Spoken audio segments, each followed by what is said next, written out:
G'day, legends, and welcome back to the Wedtalk podcast, the podcast for the laid-back lovers. I'm Riley, and as always, I've got Geordie here with me. How are you this morning, mate? Good, mate. How are you? Not too Excited bad. for this one? Yeah, this is going to be a good one. This is one that we were hoping to get on sometime throughout our little podcast journey, and to have him on early is awesome. The knowledge that this person has is second to none, and he really leads the way in the industry. So the main person we are talking to today is none other than Mr. Rick Liston, one of the GOATs when it comes to photography in the Yarra Valley area and back-end workflows. The man's just, the way he goes about his work is second to none. He's a multi-award winning photographer, and most of all, he's a husband and a dad first. We can't wait to get stuck into this one and pick this man's brain. Absolutely. Let's get stuck in.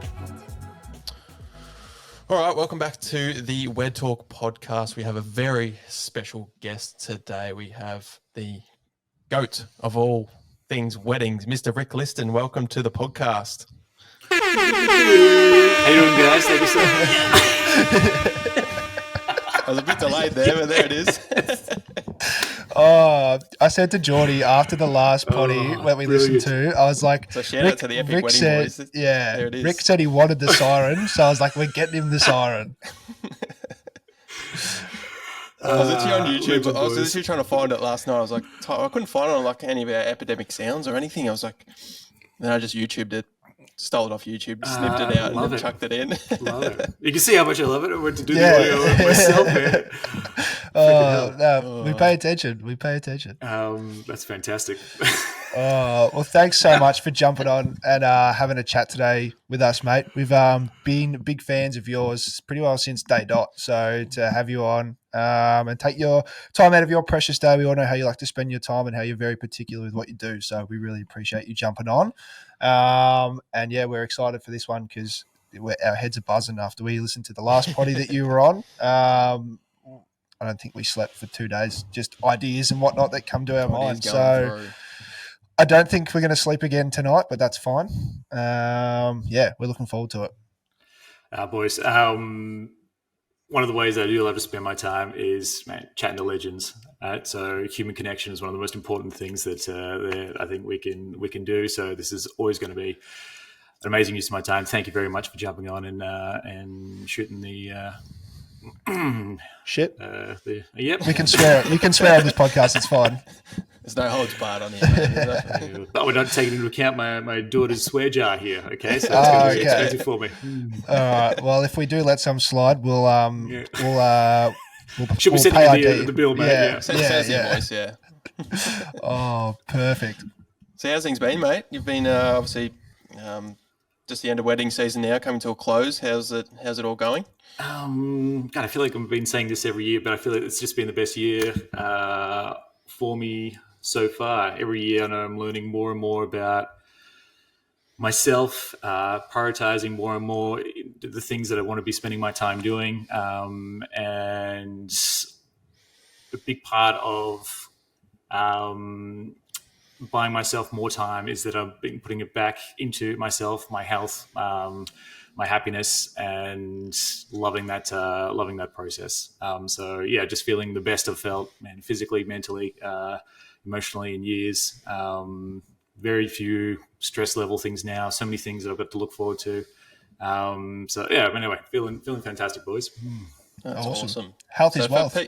Yeah, health is wealth, dude. It is. It is. I mean, it's obviously it's so much, and that's something I think we often neglect in our line of work is the tax on our health when we do overwork, spend too much time doing something, and it's not just the health that we're missing out on right now, but it's the decades that are going to follow by not looking after ourselves. And so that can actually legitimately impact, our ability to be able to play with our grandkids, pick up our own shopping bags if we're not spending that time getting the great nutrition, looking after our bodies, all of that stuff. So it's never too late, but you just have to, factor in the remaining life that we have on this planet, and make sure that it stays a priority, because you cannot afford not to look after yourself. 100%.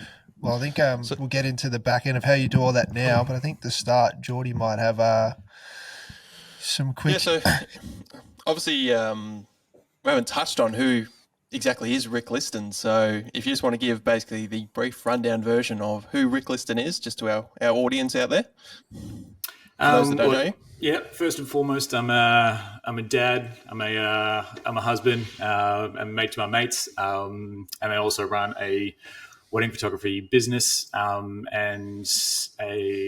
another business called Wedding Workflows that helps wedding professionals try to spend more of their time doing the things they love. I'm someone who is absolutely tenacious with how I spend my one wild and beautiful life, and I try to focus my time on the things that I do well. And a lot of that is recognizing what I don't do well, what somebody else could be doing for me, what my couples would get more out of me spending my time doing. So I'm making sure they're having a better day with a person that's, I don't know, fresh and energetic and loves being in their zone of genius, loves helping them out. Rather than on stuff that drains me. Basically, yeah, always moving towards the things that light me up and away from the things that drain me. Awesome. Love it. So who is Rick away from weddings? So obviously most of the podcasts and that we've listened to, it's all about weddings and, the things you've done. But who are you away from weddings? What do you like to do? What do you like to, what are your hobbies? So, mate, walking out that front door, hiking boots on, wilderness, being with friends, travel, exploring, being on my mountain bike, my four-wheel drive, camping, fires, stuff that doesn't actually take that much income, but it does take time and dedication. And so basically I like detaching myself from work. I do love my work when I'm doing it, but I also love my time away from it. And so if that's going camping with my daughter, going for walks with my wife, traveling to new places, that definitely lights me up. So I had the fortune of spending my 20s doing a lot of exploring, meeting as many people around the world as I could and trying different stuff. And now this last decade has certainly been based around my family, making sure that my daughter has, the upbringing that I had. And that I'm enjoying those years with her. She's not too many years away now from probably never wanting to talk to me again. So making sure with the most of that. I got to see her run a cross-country race yesterday. And yeah, man, it's just seeing her achieve her goals and find out things about herself that she never knew is about as good as it gets for me. That's awesome. As a recent dad myself, I've got a few questions lined up for and I've got a daughter as well, so even more specific to your line of work and how raising girls, man. Have you read the Raising Girls in the 21st Century? There's a book. I highly recommend it. I can't afford not to read it. Note it down. There's quite a few after. We're just learning as we go. So it's it really opens up your world and your outlook on life once. You obviously have your own children. So especially with the business as well, because now I find like she's only 5 weeks old, but since 5 weeks ago, my mindset has completely changed. Like I'm just like, I can't be spending full days on the computer now. Like I've got to break up my days. So now I'm prioritizing tasks that must be done. And those ones that I'm like, I would normally do that just are time wasters. I'm just like, no, done. Like I can palm that off to someone else or, they're not important. So, 100%. So glad to hear. Like you can attend your daughter's cross country. Like not many people can say, that most people would say I'm stuck at work because I'm at my 9 to 5 or whatever. Like I'll hear about it after work. But it's so good to hear, someone like you who is so busy, dedicating that time to your daughter. Well, man. First of all, congratulations, man. Thank you. I'm so happy to hear it. I know what you're going through She's at the back right there. now. It is, yeah. Look at it. See a photo of it right there. Yeah. Good man getting it up. The picture in the picture frame is. You can't see it. You're so right. So my life completely changed when I had her. The priorities completely changed, and So many of the things where I'm like, all right, I owe it to her to give my all to this, to making sure that she's secure, all that kind of stuff. So before that, I lived a very different life. And as soon as she came along, it was the first time basically in my life I was able to apply myself completely because I just knew, hey, I can't fail, right? Failing not an option. I'm going to go here. I think I'm going to be a wedding photographer. We'll move back to Australia. This is what I'm going to do, and I'm going to make sure it works. So there's nothing like that kind of motivation of knowing you can't fail to get something right. And then as you're talking about when it comes to prioritizing your time, man, it becomes real clear, real fast. If you're sitting there, you got your Instagram open, you're trying to think of a caption to describe this next wedding, and you got your daughter there cooing, going, "Daddy, I wanted to play with you. Can you spend time with me?" And as soon as you hear these words come out of your mouth, "Sorry, Dad, I've got to write this Instagram caption." And you're like, "God, wait a minute, what the hell is this all for, man? What's my am I put on this planet to sit on social media and get served ads, or am I here to be a dad for this little girl?" And I know really clearly what that answer is for me. And the good news is there's a lot of solutions for a lot of this stuff when it comes to whatever running the back end of our business to make sure that we're still getting a great income. And we do, man. We've got so much ability to spend a short amount of time, earn a great income, and spend that time with the people that you put on this planet to enjoy. 100%, 100%. Love it. I think, it's just one of those things that really it just changes how you think of life. So especially just recently, like on our wives' side, like there's so much pressure on them to, just outside perceived pressure socially, and that's chucked on them. And then as well as us, there might only be one income coming in for a while just to maintain things. And I've found over the last 5 weeks, we've nearly had our biggest month that we've ever had in our off period. And I think it's just because me and Riley have just sat down and go, like, we need to go now. Like, can't afford not to. 100%. Stop fucking around. Let's go. Like, and it's kind of, I thrive off pressure, like knowing that there is something at stake now. So like, I'm just loving it at the moment. Good man. Excited to see what happens, dude. Well done. Like what you can learn about yourself and what you're capable of. It's great. 100%. Cool. All right. Take the next one to Riley. I'm still here, by the way. I just let you boys have your. I haven't got any kids. I've got a dog, and that's about it. So I thought I'll let you boys have your time. He's not far off, though. No. My wife works in the peds ward at a hospital, so she gets her fix with kids that way. So I'm redundant basically most of the time. But besides that, I know you say a lot that you went out and you travelled a lot, and then once you had your daughter, you decided that you needed to focus on something. Like, why was it weddings of all things? Like, I'm probably sure that you did a lot of photography in other aspects. But what made you just sit down and go, I want to come back to Australia and I want to be like a wedding photographer? Look, desperation, to be honest. I'd never been a wedding photographer before, but our plan was to come back to Hillsville, which is where I grew up, and Hillsville's surrounded with wedding venues. And so I thought, all right, what's my path to being able to start a business with sustainable income, doing something that I feel I'm good at. And for me, wedding photography is a lot more than the art of taking photos. It's connecting with people, being able to walk into a room of strangers you never met before and connect immediately, find a point of commonality. And whilst if you were to look at my resume, it is embarrassing, mate. There's nothing on there in terms of other jobs, working for other people.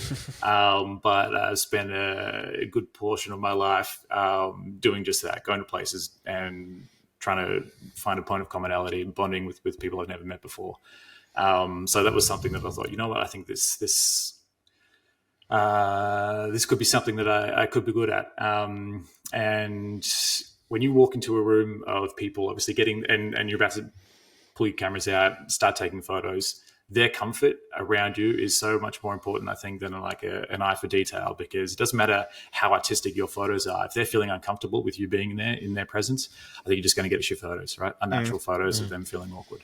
So I guess, my background of being able to make people comfortable around me, and then also a background of photography, and coming into a town that was surrounded by wedding venues, pretty much all pointed towards this is what I'm going to do. Awesome. Yeah, that's how it started. So what year was that? 2015. Okay. Is when we moved back. Yeah. Yeah, nice.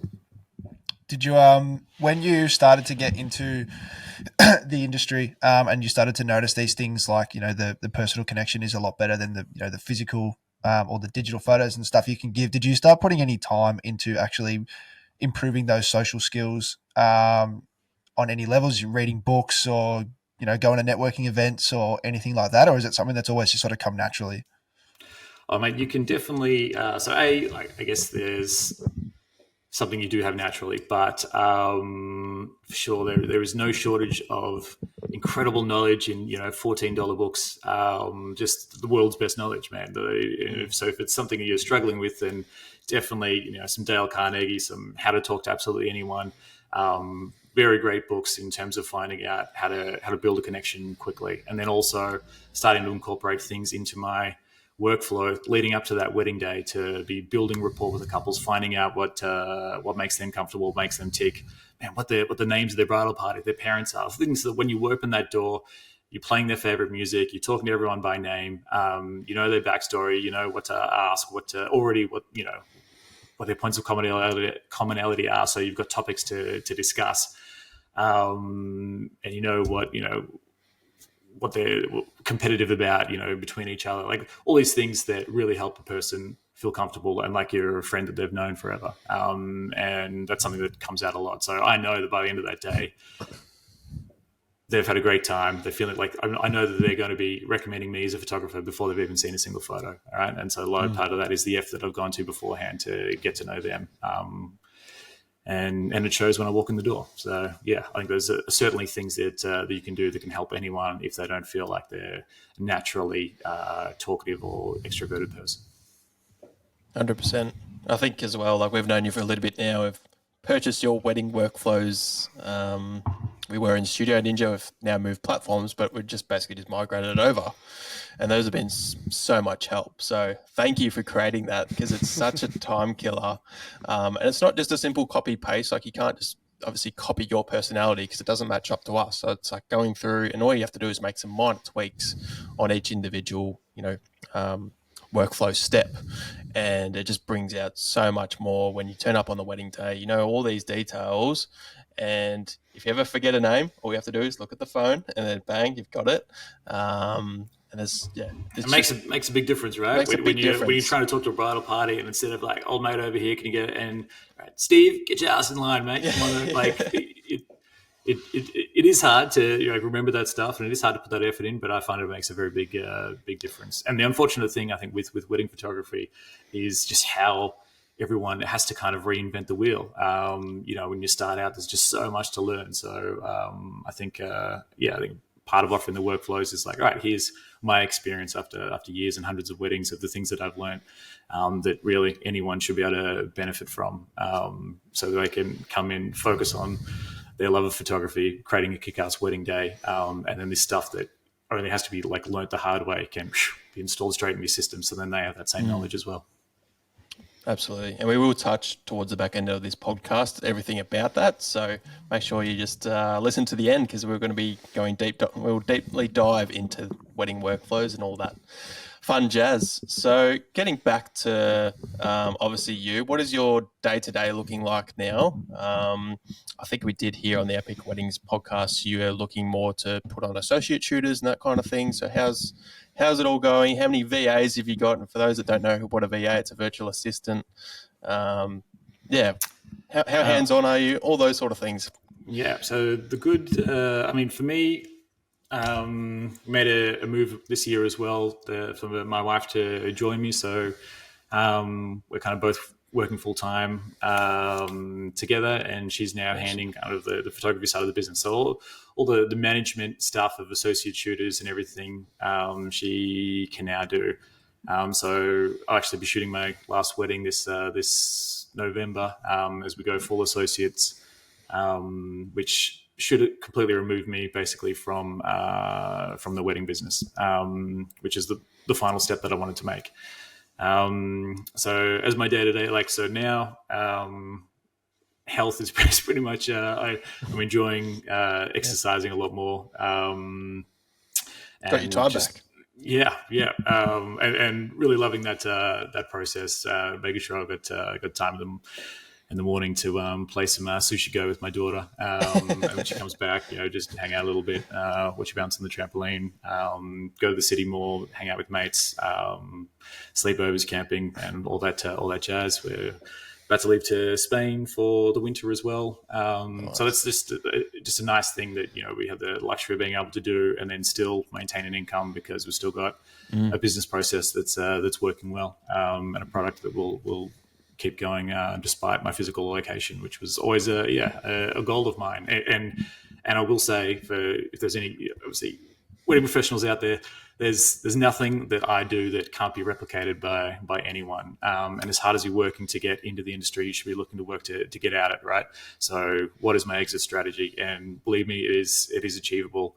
Like I said, nothing that I do is unique to my skill set or anything. It's all completely replicable. Absolutely. And I think we've found that as well, because we obviously have a different side to our business as well. We do a lot of real estate, and we've basically fully automated that process now. It's been fantastic. We've just got shooters out there shooting the properties for us. And yeah, I've basically just got everything off you. Like, worked out what has Rick done? What can I do? And it's literally just, we might get a message every now and then now.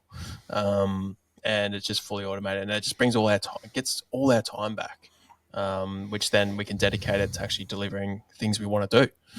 Not to mention now thinking, like, taught yourself, hey, I've been able to build this business that's now able to create passive income for us, right? So I'm getting paid for my ideas, my systems, my processes. What else can I do with that time? So rather than obviously being stuck with, I guess, the labor-intensive procedural stuff, which often most of us are. You've taught yourself an incredible lesson. Here's a business that I want to start and have fully automated, and be running without my physical need to be on site. Okay, I've completed that, right? Even if it didn't work, you would still have learned so much. But it means now you can look at another opportunity to do the same thing. So that's absolutely fantastic, and it's obviously scalable, right? Once you removed yourself from that process, then okay, what other states, towns, regions, like what am I actually limited by now? Is this something I can do internationally? Is there a process now that I know where these pain points are? Is this something I can teach to other people who want to start another business? Like, there's so many avenues, but that requires the mental freedom of actually having the time to think about these opportunities and then to actually execute them. Absolutely. Nailed it. Right on the head. I think that's what we've been focusing a lot on, because like Geordie said, we have the real estate side to the business, and we've kind of decided in the last 3 months or so, like, what we're really going to focus on, because there's two of us, and there's I guess the workload is spread, and we can get to more jobs, and we have our employee now as well. But I think actually knuckling down and picking one thing and deciding, like, this is what we're going to do. And focusing, like, we decided, like, we'll just go all in on the weddings, because with the real estate, it was, you're shooting, like, you could do 5, 6, 7 properties in a day. You're in and out. Everything's 24-hour turnaround, like, and it's constant back to back. Whereas with the weddings, and that, especially having the VAs and stuff that you've got, and the amount of time that you get back, if you've got 2 weddings on a weekend, but then you got 5, you might have 5 or 14 days in between where you can get ahead on what you're doing, and then you've got that time to enjoy what you want to do with the people that you want to. So I think that was a massive thing for us to decide, like, to go straight into this and to pick something and to commit to it. And we're already seeing the benefits in the last 3 months. Like, we probably made more progress in the last 3 months than we've made in the last 2.5 years, just by knuckling down and doing something. And the processes of it as well, of trying to make things as easy for us as we can, it's just a game changer. It's awesome. That's awesome, man. That's fantastic. And it's fun. Like, it is, for me, it's joyous creating something like that. Like, that's actually, I find a good use of my time, even without the finances or whatever. It just gets me working. Like, being able to find opportunities where others can't is thrilling for me. So not everything is like a work equals bad and then everything else equals good. Like, I think there's definitely a lot of room for enjoying and loving the process of building something that can go on without you. Like, it's incredibly fulfilling. So great to hear. Yeah, I think as well, like over the last 12 months, I'm not sure if you follow him, Alex Hormozy, and he's on Instagram. He's everywhere now. And he's literally just like, focus on one thing. Focus on one thing, do it well, do it better than everyone else, and then go and focus on another thing. So that's what we've kind of done. We're just gone all in on weddings. And that's basically told us, let's create a podcast, let's smash out as much content as we can. So many different ideas. We've rebranded, done all our website. I've gone into online courses. We're chatting with Jai Long later on around everything weddings. So we're literally just going full tilt in, and it's paid off already. So yeah, it's all working out. Fantastic, boys. Mate, you're making it happen yourselves, okay? You didn't sit around waiting for stuff to fall in your lap. You're going out and getting it. Absolutely. So, Kate, we had Katie from Immerse on last week, and she did have a question for you. She had a question. She was for me. very. Okay. She did. At the end of the podcast, she asked, "What was your favourite spot at Immerse, Yarra Valley?" Man, top of the hill, easy. Top of the hill, sunset. So weddings for any couples listening right now. Obviously, wedding day, absolutely amazing. You got all your loved ones there in the same room, but it's also probably the most overwhelming experience in terms of the amount of attention you are receiving. So to be able to extract a couple from all of that chaos, I guess, of everyone kind of constantly being on you, take you to a spot like Merce has on their property up the top of the hill, where you can kind of look back on your wedding in this beautiful part of the world where you've chosen to get married, but actually take some time with each other to just debrief. It just comes through when I'm taking the photos. There's just so much relief in them being able to actually have some time together and enjoy it, and being able to witness this great part of the world where they've decided to get married. Plastic out, banging sunset, all the jazz, the long grass, the vineyards, the rolling hills at the back, the sheep. Nobody gets up the top there. It doesn't be like, oh my god! So and no one knows you can go up there as well. So. Which is and I feel like wow. I'm somehow responsible. It's great. I just took you there. Jump in the car, get in the back. Let's go. That's it. So no, they're always just so thrilled to get up there, and I know they're always going to show through in the photos as well. So 100%. Yeah, I think that's where our best photos come from. It's either the back end of the chapel, or it's up at the top of the hill for sure. So cool. All right. Well, we have a little segment. It's called Rapid Fire. So we're going to ask you a few questions. Some are basically looking for a quick response for each. So I'll ask a few, and then I'll hand it over to Riley, and he can ask you a few. So first one, Canon or Sony? Sony. Previously was Canon. Still love them. Still, there's plenty of things that Canons do that my Sonys don't. But now solely on the Sony system. Nice. And your go-to lens for weddings? 50mm 1.2. It's basically on the body the entire day. Absolutely love it. Cool. I'll ask one more. PC or Mac?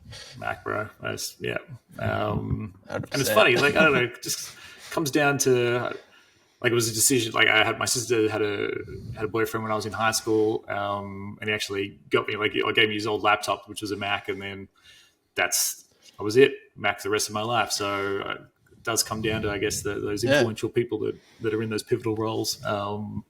But yeah, been a Mac ever since. Absolutely. I've had both, and you just can't get over the feature of AirDrop. Like, you can't beat it. You cannot beat AirDrop. You cannot.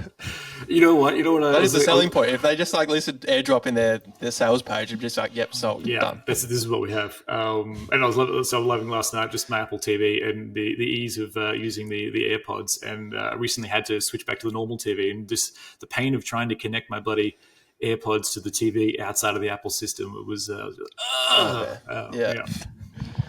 Well, I'm on PC, so apologies for that. Oh, what's going on here? Yeah, probably because at the time that, I don't know, when you were making those pivotal decisions, probably whatever you started with, like it was PC. So, right? I mean, what made you start out at PC? I think you had it at home. I think it was just because it's cheap. It's easy to something easy to get into. Like, you can go and get a cheap piece like PC laptop and stuff from JB Hi-Fi or Harvey Norman or something like that for like $1,000. I think that's where it just started. And then when we got into this, it was like, oh, okay, I need a PC because I need something to run all the editing softwares and stuff like that. And Geordie updated to the Mac Studio, and now he's loving it. So I'm like, well, I'm just waiting for my turn now. There's benefits to both. Like a PC, you can get a lot of bang for buck, I'd say. Like we have an editing. I had an editing beast before, but I just hated the actual I loved how quick it was, all that, but just the actual user experience wasn't great. Like I was so used to Mac, AirDrop, everything working. I can text on the fly. It was just, beneficial. But you're right. It is a luxury. Like if you're deciding between nothing because you can't afford a Mac and a PC, of course, man, that gets you in and it gets you, does everything you need to do. So, yeah, that's 100%. Well, Mac Mini now, $800. Good stuff. $800 on the Mac system. God, you're absolutely right. Yeah, actually, just got a Mac Mini for my developer. For that reason. Yeah. I'll put it on my dual pixel wish list, my Christmas list. So next question for you is: are you a morning person or a night owl?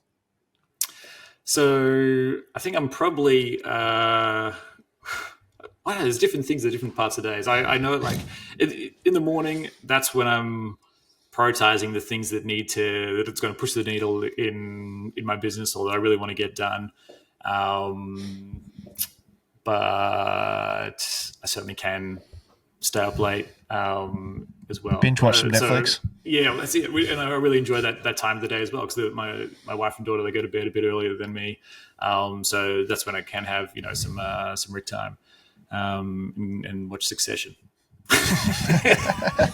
Love it. Do you prefer to use Google Drive or Dropbox? You know what? I bloody use both. So Google Drive it's almost like for that Mac system, right? It's everywhere. I've got all the freaking Google Suite, and we've got a team of 50 VAs right now, so or close to 50. And because they're all on Gmail, makes it very easy creating operating procedures, having Google Docs, sites, sheets. But then on the photography side of things, the Dropbox Unlimited account makes it very easy as well when you've got associate shooters uploading all their RAWs into one place. Love how clean that is. So I pay for two bloody subscriptions. So do we. We're the same. And this one's probably going to be a little bit of a no-brainer, but a Studio Ninja or Dubsado? Funnily enough, I also use both. Use Dubsado for wedding workflows and Studio Ninja for the photography business. So, look, I would. If you are running a solo business in Australia and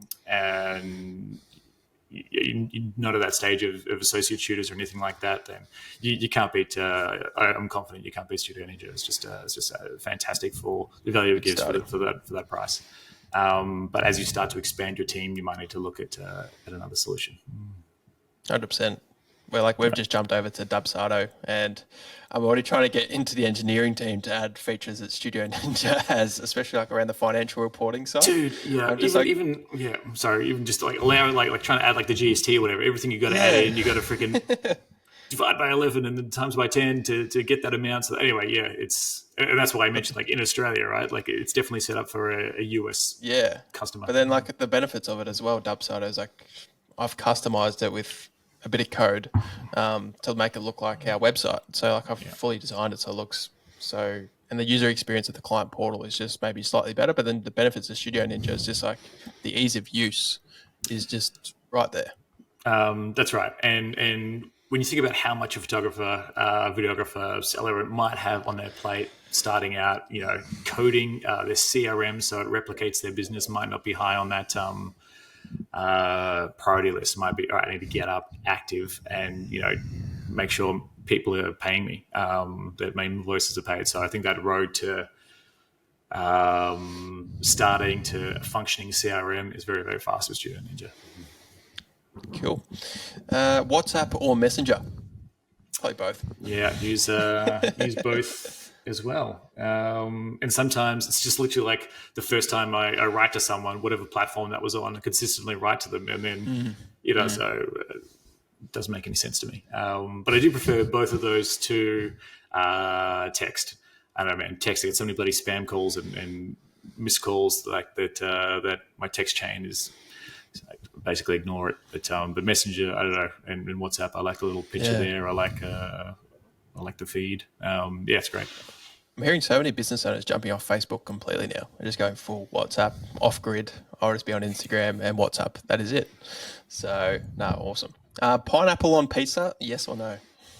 Yeah, mate. Grew up eating Hawaiian because that was like, if it was my dad's turn to cook, because the 99% of times my mum would, but if it was ever forced in that position, then he would revert to the Hawaiian. So, what does your wife think? Because she's Spanish. Yes or no? It's I don't know, just this absurd concept. But I guess trying to explain a lot of things. Why do you guys dance the nutbush? Just you see like at the Spanish wedding, they're all freaking fantastic, twirling all this stuff, and we've got that's it. The difference in culture, it's strange. And particularly watching I don't know, Latin people at Australian weddings and just seeing them take on male dancing, like our version of male dancing versus what they bring to the table is always very entertaining to me. Very hard to look good as an Australian on a Latin dance floor. Worst habit?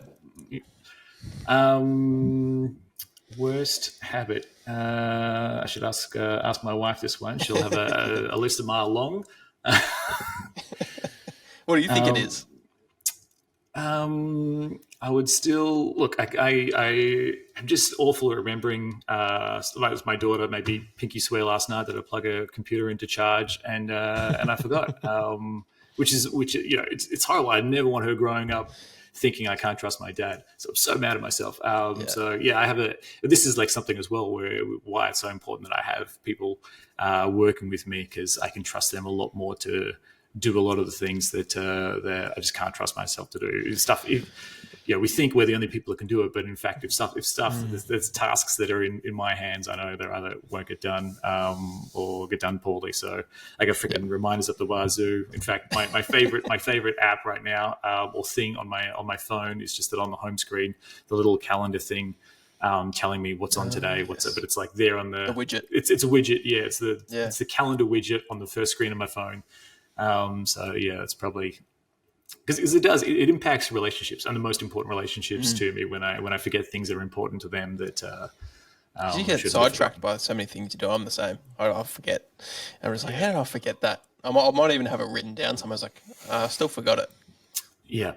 There was no shortage of meetings or phone calls I used to get when I used to do meetings of hey Rick, we're just sitting down at the table now, whereabouts are you? Sitting at home, which is it was absolutely shocking. So it's just recognizing, okay, this is not a strength of mine. What can I do to make sure I'm not in this position? How do I make this somebody else's responsibility to get me where I need to be? Maybe we need some better VAs, Geordie, because I always forget when it's my turn to do the washing, when it's my turn to vacuum, or sometimes just being places where I'm supposed to be. So, forgetting things is bad. It's very. Although, funnily, I'm sure you remember to be at your mate's house to watch a basketball game or something like clockwork. Oh, for sure. Friday night beers before the footy. The important things. It's like the important things you remember. It's like the ones that don't matter. Or getting the washing out or doing the vacuuming. Somehow. It always eludes me. Are you a electric vehicle or a petrol head? I'm the worst kind, because I would probably obviously do as I say, not as I do. I would definitely extol the virtues of EVs and drive a bloody big Jeep Wrangler and have a second Jeep Wrangler, an older version as well. So both of them horrific environmental polluters. Good. Cool cars. Big four-wheel drives here. Love it, man. I keep expecting. I know when you make a purchase like that, I think psychologically we usually, whatever, the dopamine drops after you make a purchase, and it's not something that will bring you joy over a long time. But this does. Like every time I can get in that car, man, it's like, yes, let's go. Like, where can I go? It makes me want to I don't know. It's like my ticket to anywhere, any place. The adventures that I get to have with friends and the time that I get to have with them. It makes me want to go and do it, and then I do. So it's pays just massive dividends to me. Love it. AI, worried or optimistic? I'm worried in a sense, the future of sapiens. Optimistic for our particular role of wedding photographers in the time that I will have my career and have a business. I think for us, it's actually really assisting our ability to stay in our zone of genius, making the rest of our stuff easier. Particularly, it's also empowering, I think, virtual assistants, right, to do things that previously we might have had to continue doing ourselves or find domestic workers to do. But now offshore VAs are getting more and more capable of basically becoming the super VAs that I was always assuring everyone didn't exist. But now, in ChatGPT, it can be a developer for you, obviously a copywriter. The AI editing is phenomenal. So it's definitely enhancing our ability to spend more of our time in our zone of genius, which is taking wedding photos, cracking jokes, making sure our couples have an amazing time in the day. And I don't see that coming under threat. I might be short-sighted, but as long as couples want actual photos of themselves on their wedding day, and they want someone who is going to be able to make them feel comfortable rather than, I don't know, a bot or something. I think we're protected. Obviously, that social side of things, the human empathy, that's obviously something AI will have a very difficult time replicating, which kind of protects us as wedding photographers. But if you were a headshot photographer, I would be very worried. Yeah. No, that's 100%. 100%. So, there's different aspects. well, that was probably our longest version of rapid fire, but it was good. There's a lot of insight in there. But one thing we really want to get into now is you as a wedding photographer and all the value that you have to show and to teach people.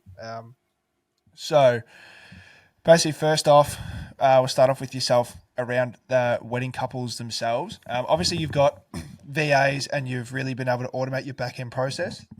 But how do you keep that personal touch as well with your couples, with, having that automated reply to messages and emailing and stuff like that? Like, how do you really make sure that I guess couple is number one? And that way, when you rock up on the day, like, you do know exactly what's going on and you know what they want, and to make them feel really comfortable. Well, the good part about, I guess, an automated workflow is and the fact that we have been a part of weddings so much more than any couple. So we accumulate an incredible amount of knowledge of what are things to think about beforehand, what can go right, what nightmares there are to avoid. So it's actually very rapport building, just teaching our couples what to expect and how to get the most out of their day. And a lot of the time they will not expect all this information to come through as a photographer. They might think, all right, he's here to do the sale, show up, take the photos. But when you're going above and beyond, which you can do in an automated sequence, providing the right information at the right time towards something that's probably a very big stress in their lives, and that's actually really great rapport building stuff. And then I also like to, at the very beginning, I think there's this tendency to once a couple is booked in, that like, great, we've got the sale, we'll be in touch, a month before the wedding. And that might be like a whole 12-month, process. And it's this gigantic tumbleweed zone. So A, I like to fill that with great information they're going to need.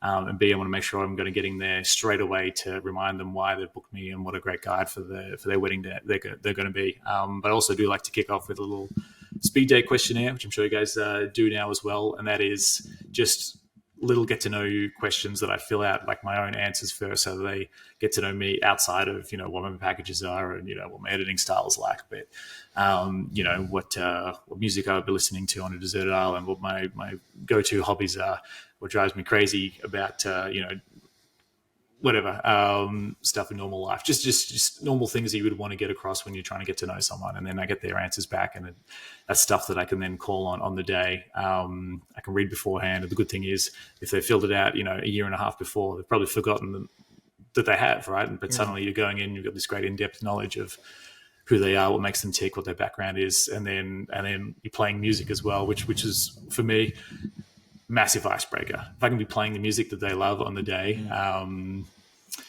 I know how much more comfortable that makes me. But it really does, I think, help to break down a barrier during what can be otherwise an ostensibly awkward time. If they're like, okay, we're having a photos taken, we've never had this before. There might be a photographer, might be two videographers pointing their cameras at us, but you start putting on the music that you jam to, and you just ease into it a whole lot better. So yeah, I find that makes a really big difference. Yeah, 100%. I think I found out through listening to something, maybe a podcast or even through the workflow, like bringing a speaker along. So I went out and bought one ourselves, and we've probably used it on and off between the season purely for the fact that I switch between a Pelican case and a small case and a camera bag. Like sometimes it just gets forgotten about. But on those times where I have used it, it does help, especially the portrait session when you've got like, a bridal party of 12 people and you're trying to control them, and either they're all like just doing their own thing and it's good and you can just float, or they're just kind of like, all right, what do we do now? What do we do now? And they're always looking at you, and it's like bang a tune on, they'll start dancing, they start having an easier time, and then it almost makes like, it's such a small thing, but it makes your life so much easier. Dude, big time. Man, like particularly that example, right? So you might have freaking 12 people there standing in a line, like waiting for you to like tell them, and you know that they want, energetic, fun photos of their wedding party having a kick-ass day. That's what I would want. And man, you put on an absolute dance banger, and suddenly they are shaking the champagne, got a dance circle going. It's really hard to get that without, I think, some fun music. And then also I find during the preparations, like I said, I forget shit all the time, right? So if I forget that bloody speaker, it is punishing for me walking into a silent room, and it's staying silent for that hour. Like I want to be able to fill it with something to put people to ease. You guys, are you just like, if you forget your speaker or if they're already playing music, are you like, can I just connect to your speaker, please, and I'll play some tunes? I will just play it from a phone just to have something. Yeah. So what? Love it. So how do you do you take the same approach to the photography on the day as you do, I guess, to the other aspect of the business? Like, do you have a process that you kind of go through for each wedding day, and then you just like sprinkle your Rick Liston creativity dust in where you need to, or do you just the one part you just let it unfold as it may? Well, I mean, I know, I guess I have my own, inner checklist of shots that I would expect if I was getting married. I want a shot of me looking fucking good. I want a shot of myself, with my mum, with my dad, with my parents. I want a shot with my bridal party, with my wedding party. So yeah, each scene certainly has the key shots that I would be expecting if I was the couple, and then all the other time around that, it is just looking for where the fun is, where the action is. And the good thing about being a part of so many weddings, you kind of know how to create that as well. If it's completely dry, completely absent, which obviously not everyone is crazy party animals, but that kind of allows sometimes for you to then step up and start to create a bit of that fun vibe. Because basically, you would want to be looking back and seeing people having a fun time at your wedding. You don't want to be looking at photos of people sitting there on your phone, on their phone. So like, all right, what can we do here to make sure this? Let's get around this couple. And it bothers me sometimes when guests do not see that, like the impact that they might be having on their couple by looking bored. Which it unfortunately does can sometimes happen. So.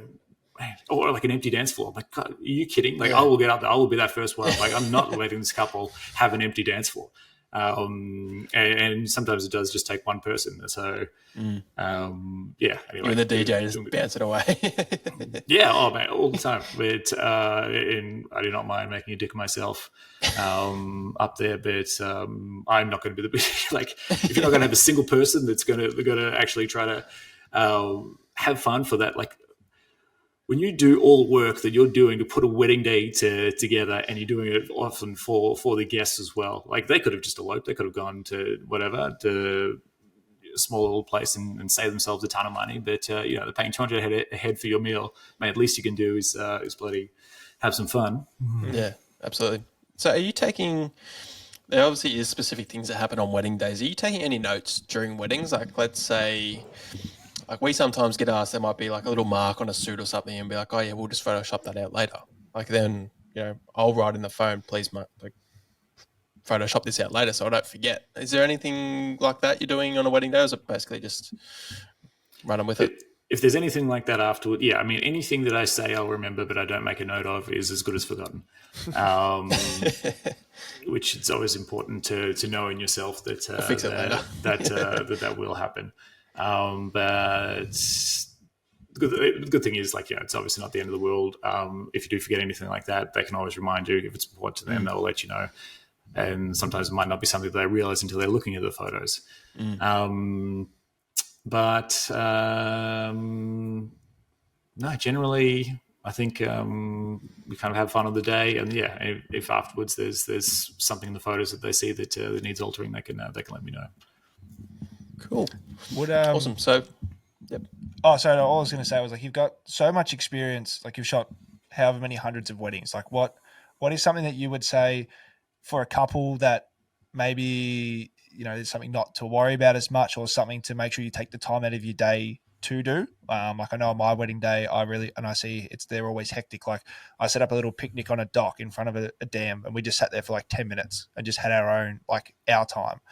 Is there anything like that you advice you'd give to a couple to say, like, just make sure you do this, you won't regret it? And then even on to a creator for us to shoot, to say, hey, make sure you give the couple this time, or make sure you prompt them to do this, or give them this advice. Like, is there anything that you've got just with all those years of experience? Yep. So look, I'll probably say two things that they might not have heard or considered from other people getting married, or obviously that great recommendation to yourself, which like taking some time for the two of you on your wedding day, absolute guarantee. But for me, something they might have considered is generally one of the biggest stresses on the wedding day can be the family photos. And it's just such an avoidable nightmare as well. But if you think ahead and create the most condensed list as possible, in a way that actually naturally evolves, so you kind of build up like a pyramid. So you might start with one side's parents, immediate family and partners, extended family, and then switch to the other side, extended family, and then start going down again. And importantly, even more importantly, is to give that role to a designated photo wrangler, someone who is going to commit themselves to that task, someone that won't disappear afterwards, someone that's not looking after kids, and make sure that they have the list on the day. So, because I just so consistently see, if people, and I try to, and you'll obviously you've seen the workflow, that I have a whole freaking email letting people know ahead of time. I have reminders ahead of time. Have you done these things? Just because I know what a big stress this can be for couples on the day. It just drives them crazy, because it's their family as well. So they've got this entire history of things that drive them crazy about their family members. And so they know they've got a finite amount of time here to get through your family shots and your bridal party shots and their portraits before that reception starts. And that reception's a hard start time. And what none of your family will realize is that the longer they take to get into these photos, the less time you'll have for your couple's photos. So that's what you're missing out on. So that time might go from a 45-minute window down to a 15-minute window if they take half an hour longer. Like, that's a massive difference in the time for your portraits. These are the photos you're going to be looking at for the rest of your lives about the wedding day that you want. But not enough attention is given to how to make this time beforehand as efficiently as possible. And so, if you do those things, it's going to be a lot more straightforward. And if you don't do it, you're going to be, and you listen to this, and you're going to be afterwards going to be saying, shit, I wish I had done that. That really was painful. That took a hell of a lot longer than it should have. And it took a while for me afterwards to get over the stress of those bloody family photos before I could start into our couples session. 100%. I think that's basically the only teething point that happens in a wedding day is like that photo session, that family photo session can go really quickly and really smoothly, or it drags out. So having those processes in place to help couples, and we tell couples all the time, have a designated person that knows both sides of the family, or have two people, one that knows each side of the family, that can literally just pull everyone in, get it done, and then you're free. Yeah. Go get smashed at the bar. loud and bossy, man. They've got to be authoritative. Yeah. You need a person there with a list. Right, you guys are in this photo right now. Get it through, right? If you've got someone timid there who's just going having a chat, It should be like a megaphone. That's what you got in the wedding kit. Yeah. And it can't be the couple, right? So you've got to be standing there in your spot. Because if you try going off, like everyone wants to have a chat to you. Nobody's going to recognize the amount of time that's going to take otherwise, and what it's taking out of you. The opportunity cost, like I said, for every minute you spend trying to organize that stuff, is that what's 1 minute less of your portrait time. And actually, something else I will say, if we've got the time, is try to have that ceremony start as on time as possible. Just another thing, because you got a fixed ceremony start time, fixed reception start time, right? So that's a finite amount of time in between. I commonly see ceremonies start later. For me, the biggest reason they start later is hair and makeup running over time. Once again, at that time of the day, nobody's thinking about, hey, this is actually going to come out of your portrait time, but I've got to get this hair strand, got to get that bang absolutely perfect. But that extra 10 minutes of getting that hair curl perfect means that could be a third of your photo time. So just risk and return, so get that ceremony started as on time as possible. It is pretty much preventable things as well. So like decisions of where you're actually getting ready. Is it close to the venue, or do you have an hour to get across town? Not to mention an hour that you're going to be paying your photographer and videographer sitting in their car for. So try to get ready close to the venue. It's probably going to freaking cost you less hiring a place than it is, getting ready at home, because once you factor in the hourly rate of your suppliers that need to make that transit time. 100%. Nailed it right on the head, I think, is be as planned as you can and stay on time, because as you go overtime on things, it just accumulates through the day and it affects other areas. So that's probably the number one bit of advice for couples, is try and stay on time and allow some buffer. So you think like your hair and makeup might take this long, allow another 20 minutes, just so you've got that buffer. So, I think all right, let's jump in. Oh, sorry. I think Michael Briggs summed it up perfectly. Like if you pay $20,000 to have your wedding at a venue and you're there for, 5 hours from ceremony till the end time, if you're 15 minutes late, that's costing you almost $1,000. It's $4,000 an hour. That is $1,000. Yeah. So if you look at it like that, no one wants to waste $1,000 for 15 minutes. So, that better be one pretty nice hair curl. That's true. If it makes all the difference on the day, then maybe it's worth it. Yeah. All right. Well, let's jump. This is where all the fun's going to happen, and we've got our ears wide open now, as we're going to talk marketing and business. So, as we said, we'd listen to all your podcasts, and we basically want to do a nice deep dive into those things that you have discussed. So, take us back, obviously, to 2015, when you've basically just come back to Healesville. You go, what am I going to do? I'm going to be a wedding photographer. What is your first plan of attack like? What are you doing to get business? So before I even moved back to Australia, I had my daughter on this little beanbag around my chair, and we didn't have an office. We just had a bedroom and this tiny kitchen. So on the kitchen top, I had my laptop, and that's when I started building a blog of wedding venues, right, in my region. So for me, it's always made a lot of sense to me to stay local. And to work with venues. And so if I'm getting venues recommending me, and I'm consistently shooting at the same venues, that's going to give me a sustainable source of leads throughout my entire career. It also means I'm getting better and better and better at shooting at these venues. So my authority there is fantastic, and it makes it really hard for couples to ignore me when they're looking at getting married at those venues. Helps with my SEO, helps with my socials, because my photos are continuously showing up on those venues. So if you are treating your photography as a business, then it makes a lot of sense to me to have this approach. So the first thing I did was, create this blog of wedding venues that to this day I think is still number one on Google if somebody's looking for Yarra Valley wedding venues, because I want to get in. I want to get on a couple's radar before they're at the stage where they're considering who's going to photograph their wedding, before they're looking for a photographer and they start opening up to this saturated market. I want my photos to come to mind. I want my personality to have come across before they get to that stage. So if I'm already helping them choose their wedding venue, and then when they get to those wedding venues, there's an album there of mine, And when they're Googling pictures, they're finding my blogs. When they're looking on those wedding venue socials, they're seeing my images come up. By the time they're coming around to actually look for a photographer, like I said, you can not like my style, you can not like my personality, but you can't ignore me. You're going to have seen me, you're going to have noticed me, and you're probably going to take in some advice of how to get the most out of that wedding day. Because the more you're shooting in that same region, the more you're shooting at those same venues, the more knowledge you have, the more you have to offer to couples, the more valuable it is for them to get on the phone and talk to you. And then the other good side of that is, man, we've got so many great skills and things that we can do for wedding venues. We can basically be their best marketing person, right? So you guys shoot, you do video, you can write blogs, you're great at creating websites, marketing, all that stuff that they're probably paying, people in their business to do, but nobody's going to be as invested in that as you are, right? This can literally be the make or break of your family, or you're securing your income for the next couple of years while you have a career. So it's incredibly important to you. And so we can help them stand out in a saturated market. And the more you do that, the more you start out doing things for the venues before you're looking at what they can do for you, the more it's going to help you.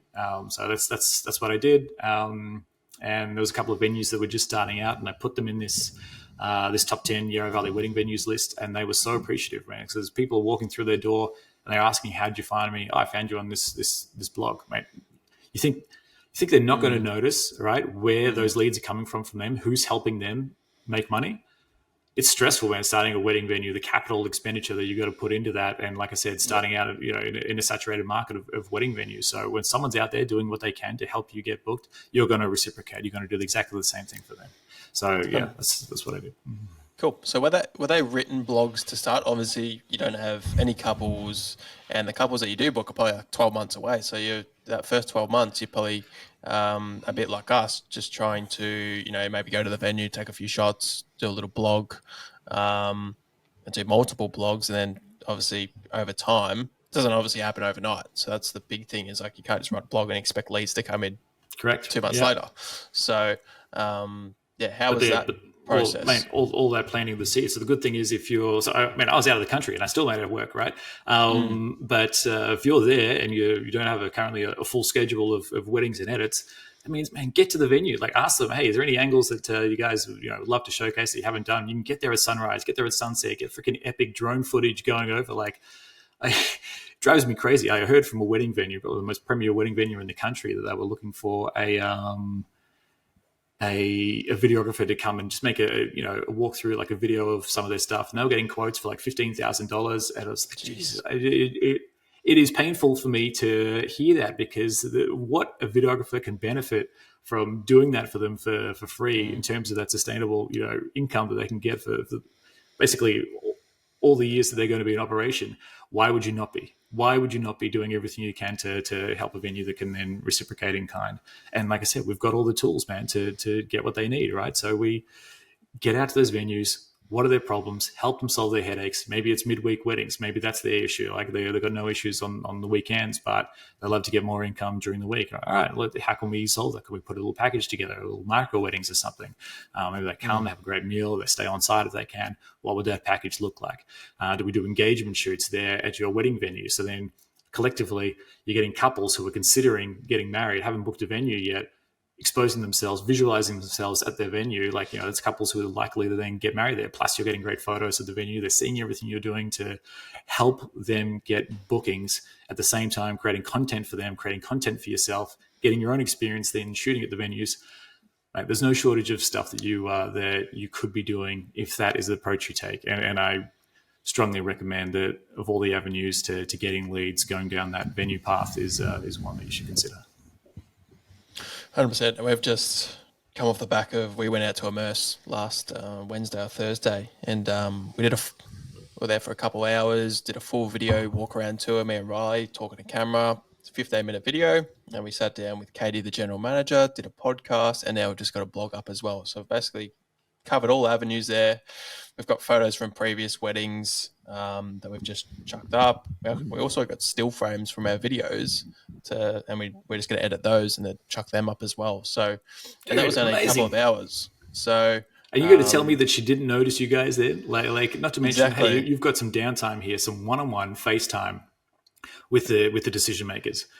doing something fresh that they, like interviewing them, asking them their opinions on stuff. Because obviously they've been in this game a long time. So everyone loves to be asked for their opinions, their knowledge, be able to offer that. I mean, that's a great idea. And I would love to, if we were to check in 10 years' time, how much collective income had you made from that investment of a couple of hours? And what else could you have done? Like if you had spent instead a couple of hours on your Instagram writing cool captions, making a freaking dance video, how many years worth of income are you getting from that, right? So they're like, what's the ROI here?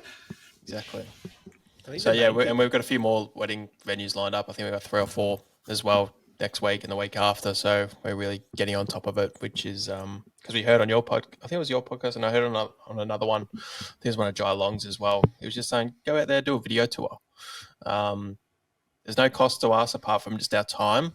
And yes, we could charge for that. And every time we send out an email to a venue, like, are we paying for this? And like, no, it's mutually beneficial. Like, we get to showcase your venue and we get to advertise your venue. And couples are going to always go to the venue first when they start their wedding process. So we're hoping that they're going to find us and get to know us personally and hopefully book us as their videographer or photographer. Makes sense, right? Like, where's the argument against that? I don't know. Yeah, because it is so hard to compete on the recommended list now. It is, but once you're on there and they like you and you're consistently thinking of them when you're working, right? So we'll get shots for the venue. We'll make sure that I'm setting this their way. Like they've got their own headaches, right? Their own socials. So as much of that work you can do for them, the better. So I think once you get on there, it's a snowballing thing. So the more you're on there, the more you're recommended, the more you're shooting there, the easier it is for couples to find you. You basically then, like, unless you really stuff up or you're a bit of a dick, you shouldn't be getting off that list. 100%. What were you going to say, Riley? I was just going to say, like, well, going back to what Geordie's point he made before about, like it might take 12 months for that to kick in. Like, I think it's good to not get disheartened if you don't get a return on that instantly. It's probably one of those things where, and you'd probably know the best, like how long does it actually take for, if you're going out and you're writing all these blogs for these venues and you're shooting, free photos of what their chapel looks like and their grounds and staff and all this sort of stuff, like, how long did it find for you? Did it take before it actually became something that was, continually bringing in leads, strong leads, and actually, was benefit for that time that you put in all those, months, years beforehand? Right, that's a great question, man. And it's, I think, a good opportunity to say, yeah, it is not instantaneous, man. It's not like you put a couple of hours in and then you got a flooded calendar. I think my first year shooting, I think I shot 2 or 3 weddings, and that was friends basically. So it is not instantaneous. It's definitely a long game, but once you've got that long game sorted and you've got conviction in it working, which I can tell you right now, it worked really well for me. Sounds like it's going to work really well for you guys as well. It just pays dividends for the rest of your career. So yeah, I think if you're looking for something more urgent, then I would probably be going down that engagement shoot path where you're getting couples who are engaged and doing that at venues. And then I think once people are with you and they've got photos that they like and they've got a rapport with you, and they want to feel comfortable with a photographer. So if they already know that, hey, I've shot with this guy before, or girl before, and yeah, I'd love to have you as part of the day. Like you don't want to be running a risk on your wedding day. You don't want to be taking a risk on. So if you already know what it's like, hey, love their photos, love how I was around them. That's and I was needing to get income right away. That's probably how I'd be doing it. And the good thing is it's double-edged because you're meeting couples who are about to get married, and you're also doing work for your venues, doing shoots at those venues, hopefully booking them in at the venues you want to be shooting at, helping everyone get their content. So that's probably what I would be doing. I love it. Yeah, that sums up basically. Yeah, we wanted to do that deep dive into how to get started, and I think that is how you start. Like, you don't even have to visit a venue to start writing a blog. There's so much information out there these days. And yeah, if you just go on the grounds, can I go take a few photos, a few videos, and get started that way? Facebook advertising. There's so many different ways you can snag leads these days, and we're all over multiple different sources. So we're just diving basically now. So I think we've only just learnt, like, we have to actually go to the venues first. So that's why we're just doing this massive push on venues. And we're like, why didn't we do this 2 years ago? It would have been 2 years now. We would have been looking back on, thank God we did that. But obviously business is, an ever-learning experience, always It is, man. trying to stay on top of things. So getting into a bit more business. You've done it. You've done it now. Yeah. So exactly. Coulda, woulda, shoulda beforehand. No amount of I should have done that is actually going to help your mental state or your business. So it's like, oh, what can I do right now going forward? And you guys have done it. 100%. So I did hear on a podcast, I think it was Epic Weddings podcast with the boys. You did accounting back in the day. So I wanted to ask you a question around some tips for aspiring creatives or creatives in general, managing their money and their financials. Yep. So, like, for me, probably the biggest part in terms of managing your money is managing your time. So that's risk and return, man. Like, so, all right, what am I doing that's actually bringing in the income? How can I focus my time on that? Am I saying no to opportunities to earn that income because I'm too busy doing other things that either somebody else could be doing or could be automated? Man, as a wedding photographer, you got a chance to earn hundreds of dollars an hour. So I want to be making sure I'm doing that as often as I can. I do not want to be, I'm capped at 20 weddings because I'm burnout otherwise because I've got all these social posts and all these blogs to write. So I don't want to be saying no to hundreds of dollars an hour so that I can do something that somebody else could be doing for $7 an hour. If I could give financial advice, that'd be my number one thing. Love it. And what is the biggest problem you're facing day to day at the moment? Obviously, you've got your wife now covering the photography side of your business, and I'm sure you're managing. I can see you delving into the software realm with vendor details and apps and those sort of things. So, what is the biggest problem you're facing day to day now in your business? That is a good question because I'm fixated on like where those problems are. How do I solve it? What is you're probably the on top of them, but is there like one that you're like working on at the moment? A sticking point at the moment, I guess. So as my business grows, there's always it's the unexpected things that happen when you're trying to start new things that, and especially when things are out of your control or out of your particular zone of genius, right? So stuff like development, like I don't know anything about it. Like I work with a developer, or if it's design or whatever. So when I'm relying on people to do things that I don't understand myself, that's, I guess, an unknown that can't control. But at the same time, I would never suggest not to do it for that reason. All right, so I would never suggest, don't get a designer, don't get a web developer because you don't understand it. But if I had to pick something, that would probably be it. Because I don't know, I've got a lot of plans for a lot of different things that I want to do. Maybe it's my own, I don't know, management. Because I see a lot of opportunities out there. I see a lot of headaches that we're all experiencing, and I think there's great solutions for them. But then I'm limited by what I can. It's like, which one do you do myself or describe myself? Yeah. But there's so many great resources out of there of how to teach yourself and how to learn how to manage your own time and everything. So often it is just, all right, I didn't actually do that thing that I've learned. And like you said before, the one thing, there's a great book called The One Thing actually as well. It's like, all right, sitting down and actually, what is this thing that's going to be if I was to do nothing else at all and only this, what would have the biggest impact on not just my business, but on my life. But I think I also do that well. Definitely, you definitely do that well. No, you definitely do that well. Your experience and how you built that business, especially to now, which we're going to jump onto our next topic now is wedding workflows. So, for those that don't know what it is, what is wedding workflows?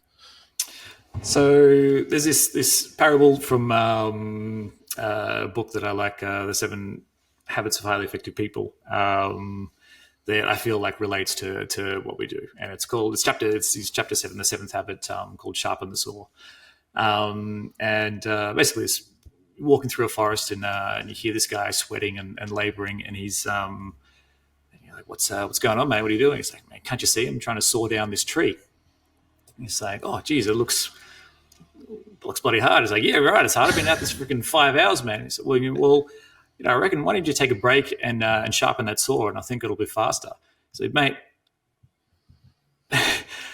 can't you see? I don't have time to sharpen the saw. I'm too busy sawing. And so what we try to do is help people recognize those opportunities where, hey, there might be a better way to do this.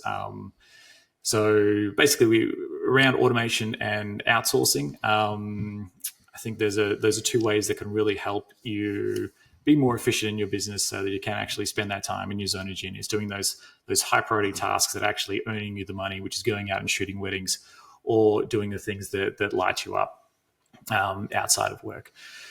Because it's, like I said at the very start of this podcast, I think there's things that you can't afford not to do when it comes to spending time on yourself with your family.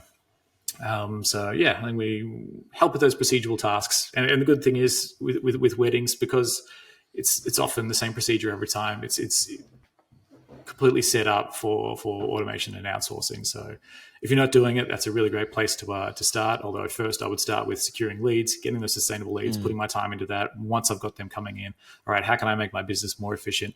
What can I automate? And then anything that can't be automated, what can I outsource? So Love it. For someone starting out, and if they're going, oh, well, I can do all these things, what do I need a VA for? Is there anything that you can say to someone, obviously saying time management and getting things back, but if someone's not sure when to take that step, or is there any particular time you'd recommend going like, okay, this is when you should look into getting a VA, or even getting a VA for anything in particular? Yeah, great question, man, because that's basically everyone. Every single one of us would have started out putting ourselves in this position, building this business off the back of us being able to do everything, right? That's our superhero ability, that we're actually able to learn to do all these different things ourselves, make our websites ourselves, do our marketing ourselves, do the accounting ourselves, learn to shoot, learn to email, learn to talk, learn to copyright. So that's how we get into this business in the first place. So it's kind of counterintuitive to then go, all right, now I need to start finding someone else to do it. But I would just say the moment you are feeling like you cannot accept new jobs, you can't earn more income because you're too busy handling those jobs you previously have, or you don't have time to look after yourself or to spend that time with the people you love, that's when it's time to look to outsource. But before I would look to outsource, I would look to automate. Okay, how much time am I spending repeatedly doing the same thing that could be automated? So a great CRM, a great workflow that's going to take your couples on a fantastic client journey, solve their problems, reduce your headaches, basically, make them raving fans before you even show up on the wedding day. I'd be looking to do that first. It's going to buy you that time, because there is an emotional cycle of change when it does come to starting to outsource or working with, whether that's a new editor or a new virtual assistant. It will actually get harder before it gets easier. And most people will give up at that getting harder stage. So there is a process, and you do, it's like being too busy to sharpen the saw, right? You do have to put that time in first. And Abraham Lincoln, if I had 6 hours to chop a tree down, I would spend 4 of it sharpening the axe. So you kind of do have to focus on the longevity of getting your system, getting your processes right. And most people cannot and will not. So it doesn't surprise me if there's a lot of people thinking that they won't. But for those that do, they're going to be sitting in the position you guys are right now, where you've got time in your hands to look at, all right, what other avenues, what other businesses can I build here? And it gives you an incredible power to make the most out of the time you have and out of your own capabilities. Not many people will get to find out what they're capable of, right? There's usually a very big disparity between what you're capable of and what you're currently doing. Yeah, no, that's a really good way of putting it, and I think it's just something that everyone needs to consider. And I think being in a creative industry as well, like, it's hard to let go of some of these tasks as well. You've started this process because you want to be the one to give all the the couple these amazing photos of these amazing videos, or the service as a celebrant, or these amazing flower things as florists, like bundles and whatnot. But I think you realize, and you're saying what you actually can achieve if you just let go a little bit and bring someone else in that can just, you're not necessarily giving the task away, you're just elevating yourself to where you can do things in a better area, I guess. Definitely, man. So Even if that is, sorry, go on. Sorry, Riley. No. You're right. You're the pro here, mate. You speak. But like even in it, like in that example of even creating like a better experience for your couple. So even if that is, I don't have time to go out and meet with them, but I want to, or like you could like stuff like building slideshows, man. The blog process, I don't know, posting to socials, building carousels. Like none of that is your zone of genius, right? You're not put on the planet to do that stuff, right? That's procedural tasks. So if you wanted to have more time with your couples making their journey, then you start outsourcing that, and then pick up the phone. You go out and you have beers with them. Like there's a mate of mine, Dave LePage, that he spends a large chunk of his time with every couple, shooting, filming engagement sessions, guaranteed, meeting with them a couple of times at bar. So they literally are like this close by the time they get around to that wedding day. So if that's a priority of yours, then there's definitely things that you can automate or outsource to make sure you've got the time for that. So if someone was to go to you and say, Rick, I think I need a VA, but I've just got no idea where to start. Do these VAs come with any, training? Do you, through the wedding workflows, will you sit down with them and go, all right, like we would recommend this person to you? Or is there any, like when you assign a VA to someone, do you give them basic pre-training to then obviously then work with whoever the creator is to, I guess, tackle the task that they need done? That's right, man. So the good thing about what we do is that we serve wedding professionals, right? So all our resource hub of how to do tasks that wedding professionals typically do, we've already created the operating procedures. They come with the training beforehand. So every VA knows how to design an album, do those reviews, knows how to make the Instagram carousels, knows how to make slideshows, blog posts, all that stuff that it would take a long time for you to train. They've already come trained. Because that's something that I realized, just like with the workflow, like, hey, this is something that's taken me forever to build up to. Now I've got this great operating, procedure resource hub.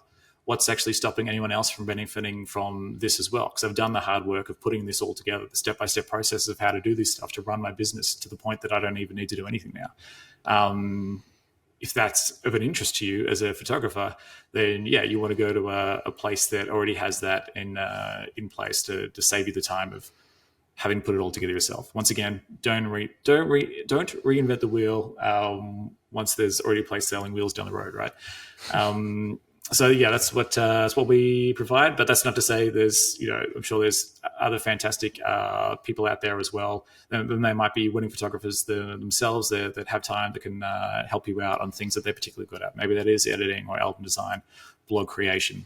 So there shouldn't be any shortage of people with the knowledge you need, willing to do a task to make sure you've got the time to go out and spend your time how you want to do it, doing the thing you love doing that lights you up. No, it's 100%. Obviously, we touched on it briefly before, but you've sort of created your exit plan when it comes to shooting weddings on your own, and you've now working in the space of having associate shooters, step in for you. Is there things that I guess you learnt setting up the VAs for other creators that have helped, and is there anything that you thought like you might have completely missed in coming into, almost you've had VAs come on to outsource your back end, but now you're bringing people in to basically outsource yourself. So is there anything that you've learned in that process of making that switch? Yeah, well, I guess on that exit strategy, because it really is just the next step, right? So basically, I realized anytime you're in possession of knowledge that other people could benefit from, then you've got something that you could probably sell. And there is obviously a divide between those with the leads and those who want the work. And so if you've done the hard work all the things that we've talked about before, and you're getting those sustainable leads, there is no shortage of people there that it will not do that hard work, that are great photographers, are great with people, but are reliant on someone else providing those leads. Then you've got a great foundation for a business where you can offer that. And so, yeah, I guess with me systematizing so much of my business previously, I was also able to systematize how I shoot and how I shoot at certain venues. And because I stay local, there's like basically a handful of venues that I know incredibly well that I can then teach and train photographers on, hey, this is what to do if it's raining. This is what to do if you get a 20-person bridal party. This is where you're going to take the family photo if it's super sunny. Sorry, the big group shot. All the things that someone would otherwise have to learn the hard way. I know how to train and provide a great service for the couples because I've got photographers going through. It's basically the next best thing to me is photographers trained by me in how I shoot and what I look for and the things that I've learned at shooting at these venues so many times. And then it does not take very long for those associates to start getting that same experience, right? So yeah, I mean, I can only be physically in one place at one time. So as soon as you start doing this, it just means you can do multiple weddings on a Saturday. Otherwise, you kind of reduce to perhaps how many Saturdays, Fridays there are in the year where we can really make our income. And then the good thing is, if you've also put your time into making an incredible client journey, your couples are benefiting from that. So they're benefiting from all the experience and authority that you have on not just getting married at that venue, but getting ready in that township, places where to stay, where to go the day after, all that stuff. So you can still provide so much value to your couples running an associate system. Absolutely. So how many... Must have bored Riley to tears and he's just jumped off. So sorry about that. He's jumping back in. This is what happens when you have online software. So this is why we don't get into software. Like I said, man, the thing's outside of your control. That's right. This is why he's recording locally. So I'm going to finish this off here. So how many VAs do you have at the moment? So I've heard you talk about there's people that do your zero reconciliations, obviously your back end, social media, workflows, lead management, all that. So how many have you got going on at the moment? So for myself, my wife is full-time. I have 2 executives that help me run wedding workflows. I have another VA who helps me with the photography side of the business, plus an editor, plus a developer, and then a lot of team leads as well that manage then the virtual assistants that are there working for other wedding professionals. But for my when I first started out, that's obviously excessive, but one virtual assistant is going to do a hell of a lot for you. Even if it's 10 hours a week, man, you can't tell me there's not 10 hours of procedural stuff that you'd rather not be doing in your week. Yeah, I think you did touch on the important thing is to not get disheartened if it gets really hard to train someone how you do, because you're basically trying to put your brain into someone else in a way. So, and they don't necessarily live in this country and everything's new, and they go on, they just have different upbringings and all that sort of thing. So actually teaching them how to do things is very different for them. So everything for them is basically new. It's like you learning how to, if you've never written a line of code before, it's like you can't just chuck on, start developing this program, start building this software. So it's literally it's literally step by step. And I nearly frame it as if I was teaching a kindergarten kid, really, really simple tasks to start and really simple points that you're bringing across. Obviously, Loom is a really good tool because you can actually talk and show your VAs exactly what to do in a live setting, and they can actually pick up on it. They can rewatch it as many times as they want, as well as creating standard operating procedures, which is basically just a Word document of how to do things. So if that VA ever gets sick or unfortunately leaves your team, someone can just slot straight in, look at that, and just get going straight away. Couldn't have said it better, man. Yeah. So a big part of that is, I guess, the task selection, right? So at the time when you're first starting out, you wouldn't ask your VA to just answer all your emails, right? That's something we typically do get asked. Obviously, that's a pain point for a lot of people. But how does a VA who's just starting out know exactly what's in your head and have the knowledge and experience of everything you've had your entire career? So when couples are asking, hey, we've got a ceremony time at 5 o'clock. Do you think we should be doing a first look? And where would we be doing that first look if we were to do it? That's very specific to your knowledge. Very difficult for a virtual assistant to jump in there and do that. But so there are a lot of procedural tasks out there that do not require that. So it's all right, as you start doing a task, as you start contemplating the idea of having your first virtual assistant, just think about everything you're doing and okay, what am I doing here? Is this something I could outsource? Is this something I could create an operating procedure, like you said, that anyone could follow? Is this a step-by-step process? What would that look like? What could go wrong if somebody's reading this? And we do usually have a really bad ability at seeing where something might go wrong, because it's in our head. It's straightforward for us, especially if we've never taught anyone to do anything, like that before in our lives. A great example before you said of trying to teach yourself to code. Just think about anything that you don't know how to do really well, and somebody teaching you that is really good. Myself, I cannot for the life of me make a meal for my wife that she likes. Just cannot get the right amount of salt, water, whatever it is, oil, perfectly correct. And for her, it's really, really easy. She can't understand why I'm so stupid. But I really need, all right, how many milliliter, at what stage, at what time? But yeah, look, the good thing is with the wedding businesses, there really is so many procedurals, so much procedural stuff that does take up like 90% of our time that can be outsourced, that we can make a document for, or use one of ours if it's a task that we've already got an operating procedure for. But like you get a great example of Loom, which is a video, like a screen recording software. So if we're talking like, I don't know, your particular way of designing albums, you can record yourself designing an album, talking through those changes. This is what I'm doing and why. And then when your virtual assistant has a shot at it, you can record yourself going over that, right? I see what you did here. I remember asking you to do that. In this instance, I wouldn't because of this, this, and this. And in that way, you can have a back and forth until they're finally getting something that across the line, you're like, yep, this is how I would have done it, or close to how I would have done it. Yep. Which is also 100%. An important thing. Yeah.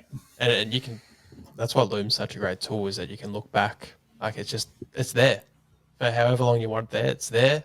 Yeah. Your ideas and how you do things. It's funny because I'm about to train my wife. Actually, she's taken over some social media stuff for a sporting club, and I got given the job. I was like, but I don't have the time. So I was like, do you want to do it? So I'm literally just going to show her on Loom how to do it, and she'll know how to do it. That's it. Yeah. So worst case scenario, you go back and rewatch it. Right? Exactly. And it's a lot of stuff like, this is what to do. This is where I click now. I'm going to drag that, or if there is a creative element, this is what I'm looking for. These are the types of pictures that I'm going to be looking for. And then she can have a crack, and then you can record yourself going over that, or tell her first person. Yeah. Such an awesome tool, and it's free too. So make sure you jump on Loom. So how can creatives get started with wedding workflows? How do they contact you? Jump on the website. If you head to weddingworkflows.com, so I'd start by, look, they've got great free resources on there. If you'd like to look at how I write, or an example of an email template, if you're looking to get our workflow, my wedding workflow that we will install into your CRM if you have Studio Ninja, or you can get a PDF, a downloaded PDF. But there's a lead response, a new lead response there, so you can download that for free. You can have a look at how I respond to my couples, to try to show authority, try to show some urgency, give them examples of my work, what I specifically like about their specific venues. That's a really great place to start. And the good thing I like about venue-specific templates as well is that it just means that I can get a virtual assistant to then handle all those leads. So all that time it takes you when you get leads coming in of responding to them, or if I'm not booked, responding to that as well. That's something that somebody else can do for you. If you are looking at a virtual assistant, you can head to the virtual assistant page there, and you can have a look at our free task guide, right? So this is an idea of some of the things that you can outsource, that we do outsource, that we have operating procedures for, and see if any of those things tickle your fancy in terms of tasks that you would never have to do again. Like, does that light you up looking at these tasks? They're like, oh, okay, so I never have to do this thing again in my life. Then you might like to get started. And if that's the case, you head to the book call page. Absolutely. So head over to weddingworkflows.com. That's right. And have a look. You got all the pricing info. As you said, there's free guides. I literally just downloaded your task guide yesterday, and I'm just reading through it going, how have you provided this for free? Like, it's given us so many ideas. Like, there's so many generic things you can be like, oh yeah, just social media, just this, but you've got like 40 different things in there. Now it's opened up my mind to go, actually, yes, you can chuck a VA in all these different roles. Why didn't I think of that? So loving what so much different stuff out there as well that you can. Even with podcasting, obviously, as you go through it, you're like, oh, all these painful things. But every single podcast, probably there's a pretty similar procedure that has to happen that can be outsourced. I will also say there's a great. Sorry, Jordan, go for it, mate. There you go. And if nothing else, there's a vendor details app that we made that is also free. So if you head to vendordetails.com, and if you are someone that doesn't love inputting the same details of vendors, business name, email address, Instagram handle, website, every single wedding, and that's not something you like asking of your couples to do, or you find that they don't do, then this is an online database that once one vendor's details are in there, then it's available for the next person. It's a global database that they can then start typing, and it'll come out with dual pixel once you start typing DUA, and then all the details are in there. It serves it to you in a way where you can easily copy and paste straight into your Instagram caption or straight into your website, straight into an email. Just saves you a ton of unnecessary time. So you can jump on that and start using that for free as well. Absolutely. We've just signed up to that too, and we're about to delve deep into add it to our workflow. So congratulations on actually developing that software, because I know a little bit of background tech. I've got a little bit of software background. I know how hard it is to man. find what to, Yeah. I think I kind of know what platform you built it off, and I know how hard that platform is even just to get started. And then obviously you've got a virtual assistant to then chuck all your ideas and stuff on. And they go, I don't know how to do that. Like, that's going to take me 3 months to do, add that one little feature. And you think it's so simple, like just add it. And it's like, no, like it's so hard to build software. So congratulations on building that. That's going to save us so much time. And it's free. So like, I don't know how it's free. So the goal of that was to teach myself just another thing that I've never done before, that and to make sure that I execute. And then it gets better the more people use it as well.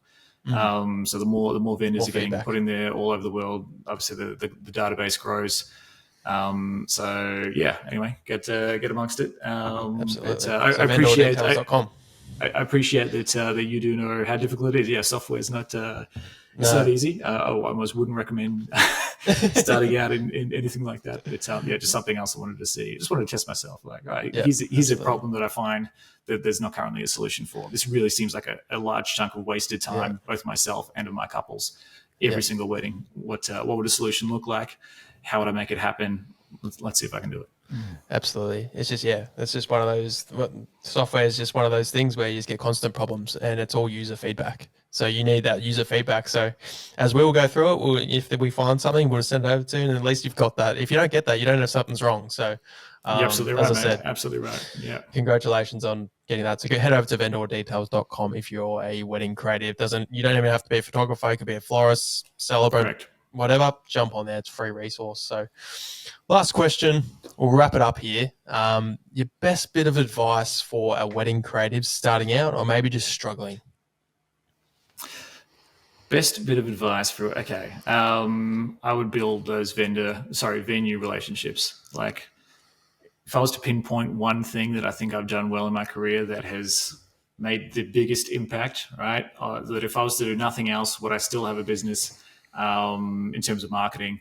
And that's just building those venue relationships, right? For the amount of time that you can invest into doing that versus the benefit that you get over the course of your career, I don't think it's a better use of your time. Couldn't agree more. That's why we're right on it now. So thanks, mate. Thanks for jumping on. Really, really appreciate it. As you said, time is an a finite resource, and we really appreciate it. It's been quite a long 1 hour and a half here, and you've probably got more important things to do than jump on a podcast, and we really, really, really appreciate that you jump on. Always got time to chat, man. Thank you very much.